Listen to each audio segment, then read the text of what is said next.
Good morning, Norm Lillis. Norm Lillis is our Vice President of Data Center here at CDW. We do want to thank you for taking time out of your day to spend a little time with us in talking about leadership. So, Norm, what is your definition of leadership? So I think if I was to sum it up in a single word, it would be servant leadership. That's two words, but and I steal that from Tom Richards. So let me give the credit where credit is due. Tom talks about, and I believe this, as leaders, our responsibility is to not only lead the teams that we're responsible for, but also our responsibility is to help those teams become successful in whatever way, shape, or form that ends up looking like. And so I think that's, whether you're a manager or a director or all the way up to Tom, our job is to serve back to the teams that we lead every day. And that's our main responsibility as leaders. And I believe really strongly in that. I think that's why we take the role. That's why we go into management and we go into leadership is to do that. I think there's a few key aspects of leadership. I could probably come up with a list of 20 or 30 different things that are important. I think there's a handful of things I think that for me are very important, being not only an effective leader but also being a high performing leader. So there's a couple things that sort of think of them as giving you momentum. So positive mental attitude. I learned that from a boss that I had when I first got out of school. He talked about PMA all the time, positive mental attitude. I didn't really understand it at the time. But that's something you wake up and choose. It's a choice you make every day. Am I going to have a positive outlook on the day, or am I going to be negative? And without question, the positive ones win every single time. And I'm sure all of you know people who are positive and people, unfortunately, who have negative attitudes.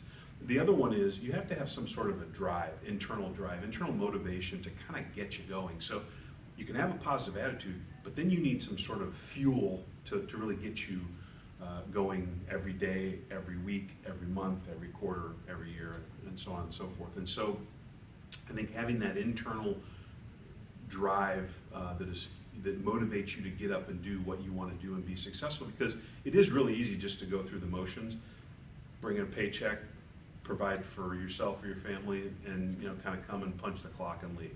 But if you're going to be a leader, an effective leader, and certainly if you're going to be a high performer, whether it's kind of a frontline coworker or a manager or a leader, then you have to be driven. There's other foundational things I think that are sort of antes. One is honesty. You have to be honest with your team, with your people. I'd argue honest with yourself first. If you can't look in the mirror and be honest with yourself, then the rest of it really doesn't matter. So that's a showstopper, if you will. I believe in humility. Don't drink your own Kool-Aid too much. None of us are perfect, and we have to take a dose of humility every once in a while, and just keep our expectations in line. The last one that's foundational is accountability.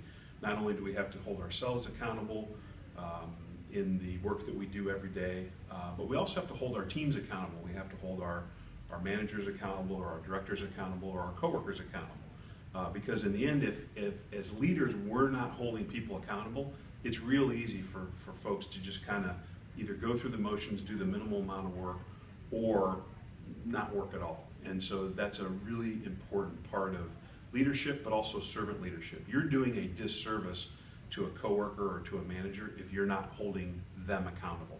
You won't get the best out of them if you're not doing that.